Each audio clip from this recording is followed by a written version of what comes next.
Thunderhead at Dollywood is probably one of the most surprising roller coasters I've ever ridden. I didn't expect to like this ride as much as I did during my 2023 visit to Dollywood. If you've seen my Gold Striker review, you know that I'm not very impressed with that ride experience, but in 2020, I got to ride Renegade and I got 3 laps on that ride. And that thing is awesome. But because I only got 3 laps, I don't have the greatest feeling for it. And it was almost 4 years ago now. So it's kind of hard to remember the specifics of the ride experience. I just remember walking away thinking that ride was awesome. And Prowler is also an awesome GCI down at Worlds of Fun. I think I only got to ride that thing twice though. But during my 3 days at Dollywood, I got plenty of rides on Thunderhead. I think I got 8 or 9. So I know this ride experience very well. And this ride in particular really solidified GCI as one of my favorite manufacturers because, oh my gosh, this thing is incredible. On my first day at Dollywood, I got 2 rides on this thing and I rode it in the back both times. So I'm going to go through this ride experience in the back first.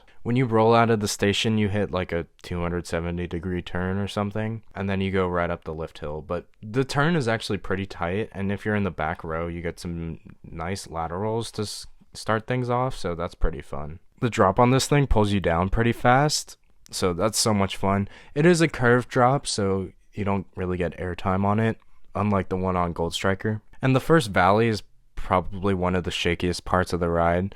This might sound like a really dumb analogy, but if you ever take a shopping cart and on those like yellow bumps that alert people when they're going into the street, it kind of feels like that. But like you're the shopping cart, or the train is the shopping cart, I guess. It's obviously less intense than the bumps that you feel when you do that, but it kind of feels like that, but like on a roller coaster, which is kind of funny. So it's not painful, but it's just bumpy, you know? And unlike RMC's restraints on Lightning Rod, I feel like the GCI restraints are really easy to hold up. I mean, I prefer rides where you don't have to touch the restraint and it just stays up on its own, but you know, this works too. The Millennium Flyer trains are great, and because Thunderhead is an older GCI, you still have the padded seating, which is kind of awesome.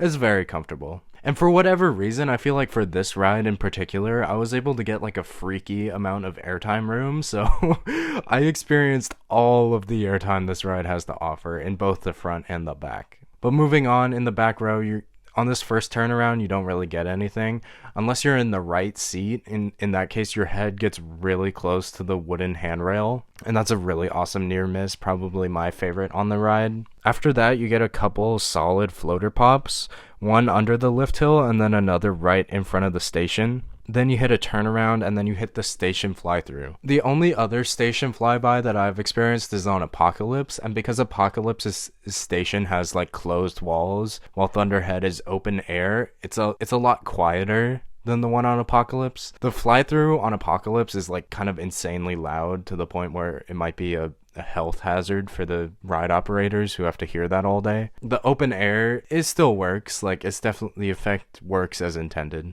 In the back row, the dip after the station fly-through is actually a nice airtime moment. Then you twist down, you hit a fun floater hill, and then twist into a nothing hill for the back row. You then bank left and get a really nice pop before you are shoved into a turn. And then you dive down and repeat the same motion into the brake run. But yeah, it's an awesome ride in the back row. Definitely better than Gold Striker in the back row. Check out that review if you want to hear more about that. Thunderhead's layout reminded me more of Renegade. I think it was a little smoother than Renegade. The way I described Renegade's roughness was I said it had a bite to it, and I wouldn't necessarily say that Thunderhead has a bite, but it's not much smoother. It's definitely more comfortable than Apocalypse in terms of smoothness, but overall this ride kicks. It's just an awesome ride in the back row. But let's talk about this ride in the front, because I love Thunderhead in the front row. I think it's the best row on this ride. So for that reason, I got as many laps as I could in the front row, because man, this ride is awesome. And because I was able to get like an incredible amount of airtime room, I was able to distinguish the types of airtime, and I feel like in the front row it has a few floater moments, but it also has a couple of ejector pops. The best floater moments in the front row are the camelback before the station fly through and the 2 hills before the twisted finale. But overall, I feel like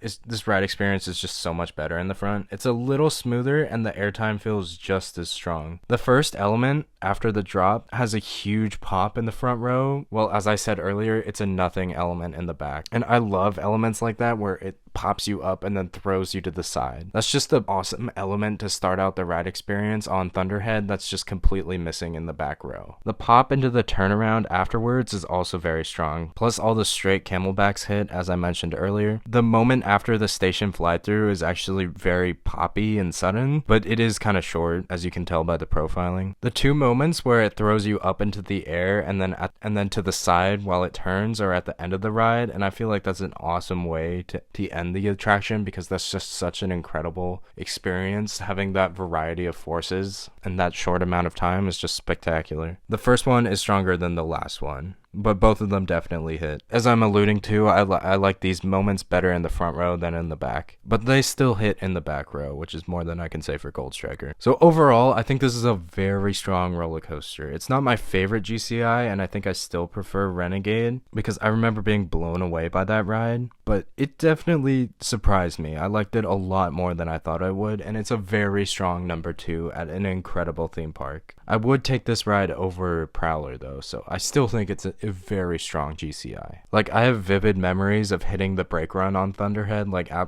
gasping for breath pretty much, which just speaks to how aggressive this ride experience is. It's kind of a battle, but like the combination of the airtime and the moments of positive G's it's just awesome. It's a complete package. And of course the laterals. On one of my back row rides, I kind of freaked myself out because I had so much airtime room, and I had my camera in my pocket, and my camera kind of hit the seat divider, and for whatever reason I thought that meant my leg was like coming out of the seat divider, so I like freaked out. So that was a pretty funny moment. Like, obviously I didn't fly out or any, obviously. You're perfectly safe when you ride Thunderhead, and it's an awesome roller coaster that you should not miss. This is an incredibly strong roller coaster, so make sure you ride it the next time you're at Dollywood. So what do you think of this ride? Thank you so much for watching. Thank you for listening. Please like, comment, and subscribe, and I will catch you later.